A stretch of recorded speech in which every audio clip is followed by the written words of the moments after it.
सन्माननीय किरण पाटील साहेब,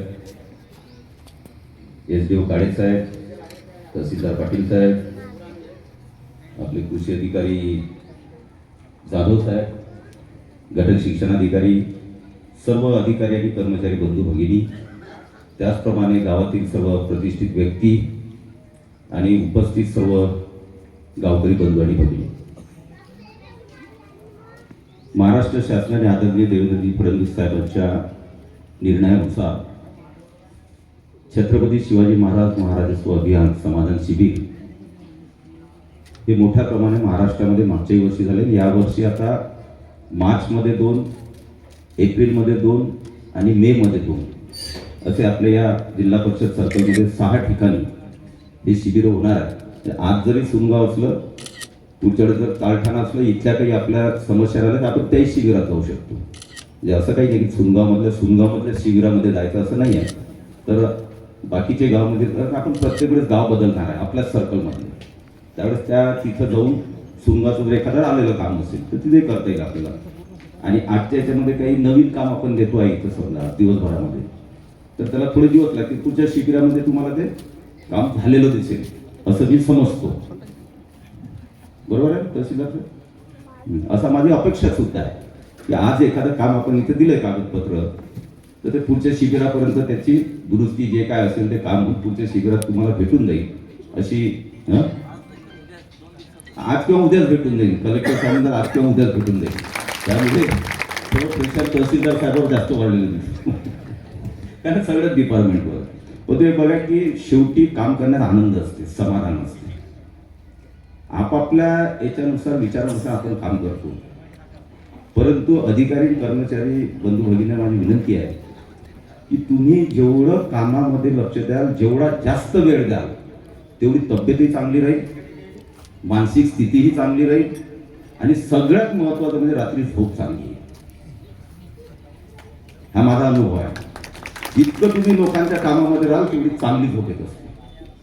परंतु आपण अपेक्षा सुद्धा हीच आहे की ज्या पद्धतीनं मुख्यमंत्री महोदय गतिमान पद्धतीनं, आणि म्हणून त्यांची अपेक्षा आहे की त्याच पद्धतीनं गतिमानतेनं आपलं प्रशासन सुद्धा चाललं पाहिजे.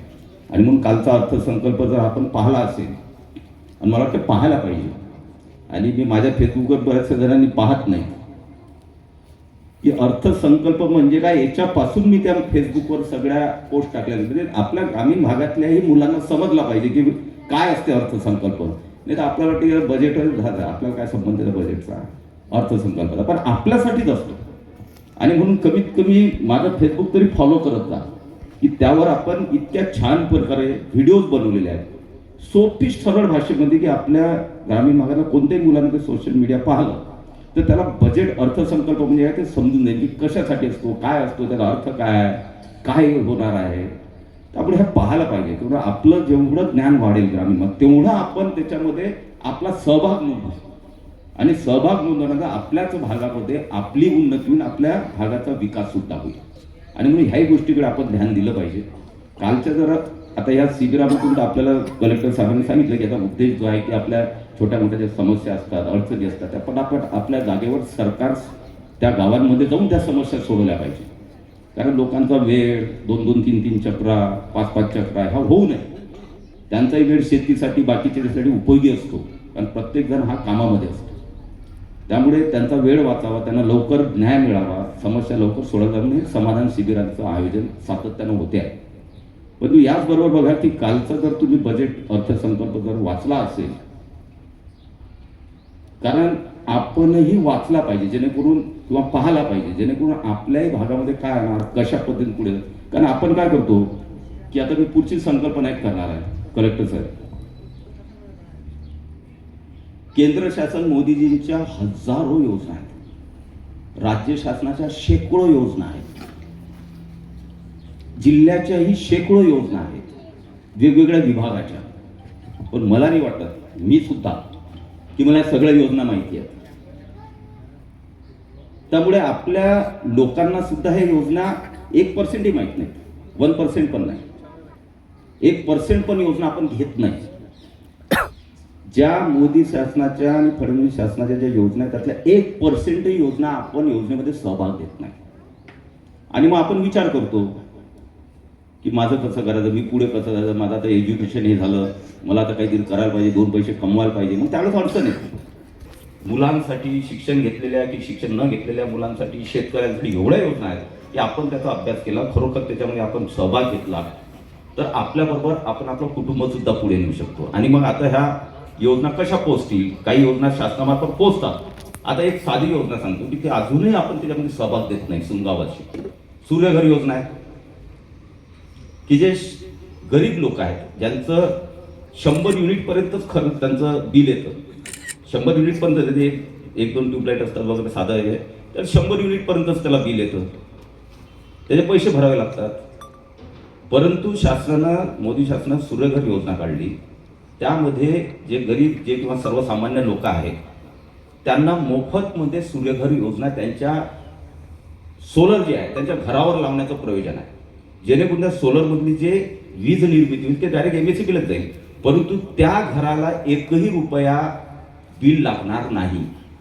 किती जणांनी लाभ घेतला आपल्या गावामध्ये सूर्यघर योजनेचा? एकाने घेतलं काय?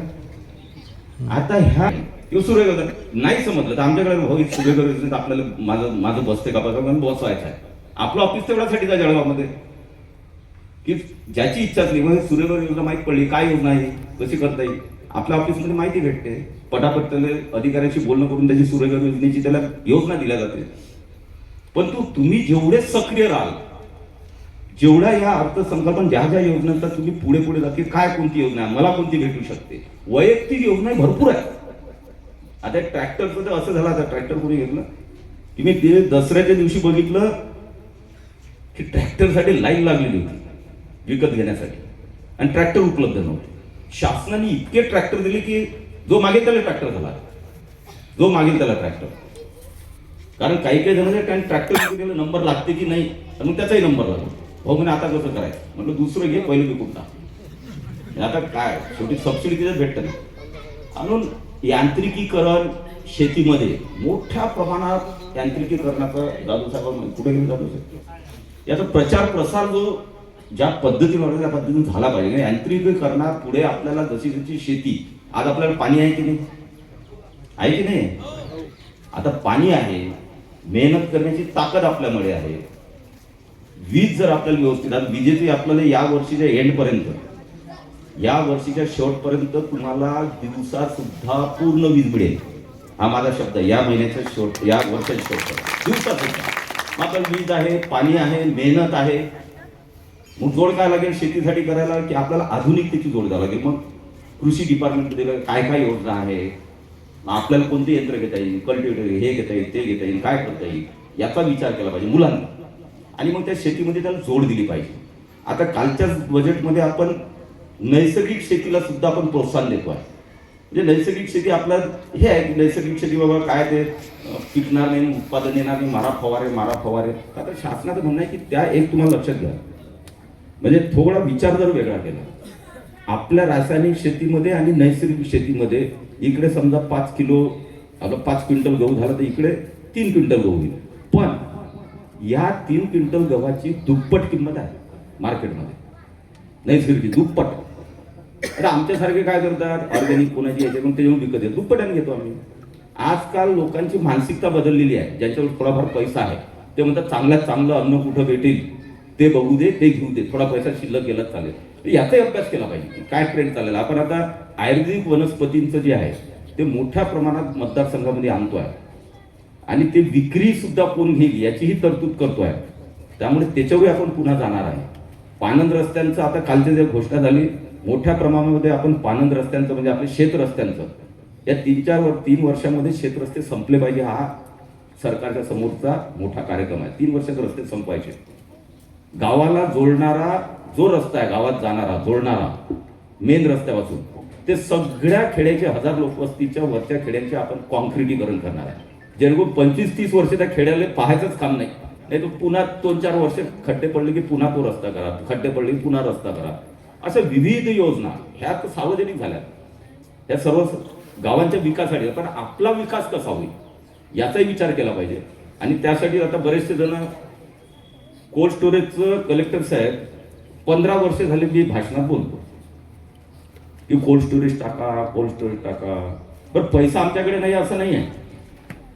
सुनगाव असेल, जामोद असेल, सोनाळा असेल, कुणकी असेल, आहे आमच्याकडे पैसा.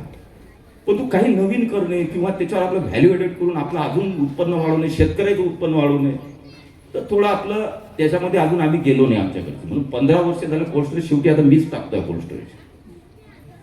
म्हणून म्हटलं आता एक एक गोष्टी आपल्या मुलांनी सुद्धा लक्षात घेऊन की काय पुढचं आपलं सोनार, आपलं जामोद आता रेल्वे स्टेशन होत्या 3 वर्षामध्ये.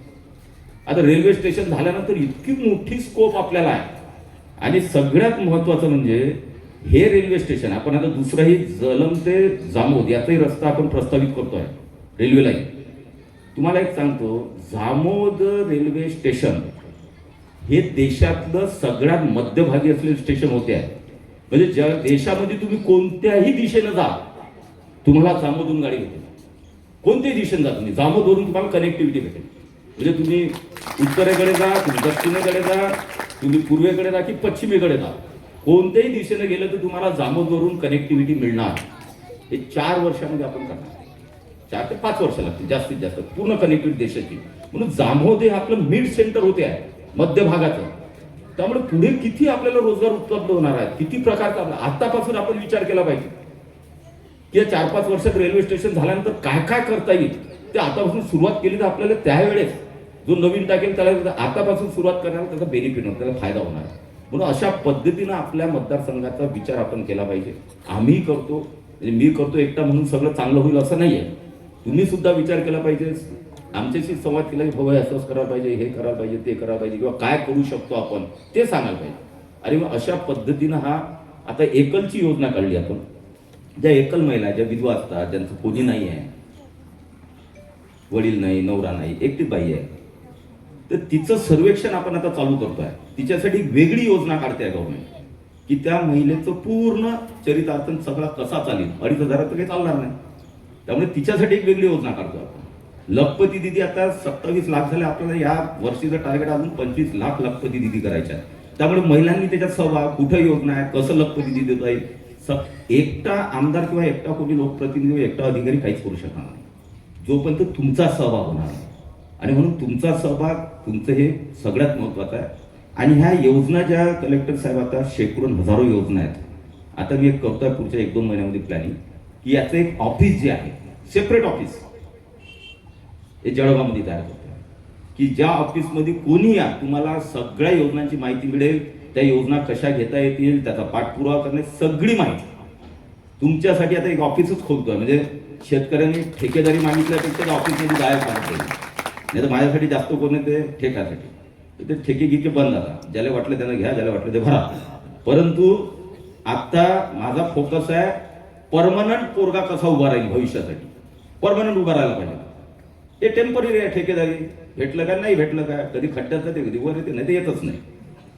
त्यामुळे त्याच्याकडे दूर हे केल्यापेक्षा मी आता हे करतोय की आता लोक मुलं म्हणतात, भाऊ म्हणतात नाही ठेकेदारी देत नाही, मग काय करतात 10 लाखाचं काम देत नाही, मग आता आमच्यासाठी आम्ही काय करावं, तुमच्या मागे फिरून. हाही विषय येते ना, तुमच्या मागे फिरून आम्ही करावं काय, काहीच फिरू नका. मी तुम्हाला एकच सांगतो की ते ऑफिस राहील, शेकडो हजारो योजना राहतील. 2 महिने लागतील तुम्हाला थोडं काय ह्याच्यात बसतो काय, ही करायची काय, ती परमनंट काहीतरी सोर्स तयार करणे प्रत्येकाने. याच्यावर आता आपण 3-4 वर्ष फोकस देणार आहे. आणि बाकी शेवटचं एवढंच सांगतो की 3-4 वर्ष हे आपल्या भविष्यासाठी, तुमच्याही माझ्याही आणि मतदारसंघाच्या भविष्यासाठी अतिशय महत्वाचे 4 वर्ष आहेत, अतिशय महत्वाचे. या मतदारसंघाचा एकदम काय पलट जर आपण सगळ्यांनी एकत्र येऊन याचा विचार केला पाहिजे. मी तर करतोच आहे, पण तुम्ही पण काही सजेशन द्यावे, संवाद केला पाहिजे. आणि तुम्हाला एवढंच आश्वासित करतो, या 4 वर्षामध्ये 3 ते 4 इंडस्ट्री या मतदारसंघामध्ये तुम्हाला करून दाखवणार आहे, जेणेकरून रोजगार इथल्या इथं आपल्या लोकांना उत्पन्न झाला पाहिजे. आपल्या कार्यकर्त्यांनी म्हणत आता सर्वसामान्य लोकांसाठी, हे पक्षीय भाषण नाही आहे, सर्वसामान्य लोकांसाठी आपल्याला रोजगार उत्पन्न याचा करतो. त्याच्यात तुमचा पण सहभाग आहे. त्यामुळे तुम्ही पण आता छोटे छोटे युनिट आहे, खूप युनिट आहे, खूप काही करता येतं. 25 लाखाचं, 10 लाखाचं, 50 लाखाचं, 1 कोटीचं काही लागत नाही. थोडेफार पैसे 5-6 जण जमा झाले, थोडे पैसे गेले, बाकी सबसिडी भेटते, बाकी बँकेकडून आपण त्याही सगळ्या प्रोसेस आपण करून देणार आहे. म्हणून 1 विंडो ऑफिस सगळ्या योजनांसाठी आपण जळगावमध्ये करणार आहे, त्याचा लाभही आपण घ्यावा नम्र विनंती करतो. आणि आपण सगळ्यांनी दिवसभर ह्या ज्या आपल्या समस्या सोडवण्याचे केंद्र आपण ह्या समाधान शिबिर घेतोय, याचाही 3 महिन्याचा लगातार चालणार आहे. जिथं जिथं आपल्याला जाता येईल, जिथं काम म्हणलं दुसऱ्या ठिकाणी किंवा आज झालं नाही तर पुढच्या याच्यामध्ये पण आपले कामं करून घ्यावे. शासन निश्चितपणे तुमच्या सगळ्या समस्या सोडवण्यासाठी पाठीशी आहे. अधिकारी आणि कर्मचाऱ्यांकडून एवढीच अपेक्षा करतो, आपण यांचे काम करणे हे आपलं कर्तव्य आहे हे समजून छोट्या छोट्या गोष्टी, आणि गरिबांचं तर खूप असते, त्यांना बिचारांना काही काही गोष्टी माहिती नसतात कसं काम करावं, तर आपणच थोडं गाईड करून आपण स्वतःहून जाऊन छोटंसं काम म्हणलं तर करून द्यावं आणि त्यातून आशीर्वाद घ्यावे, एवढीच नम्र विनंती करतो आणि थांबतो. जय हिंद.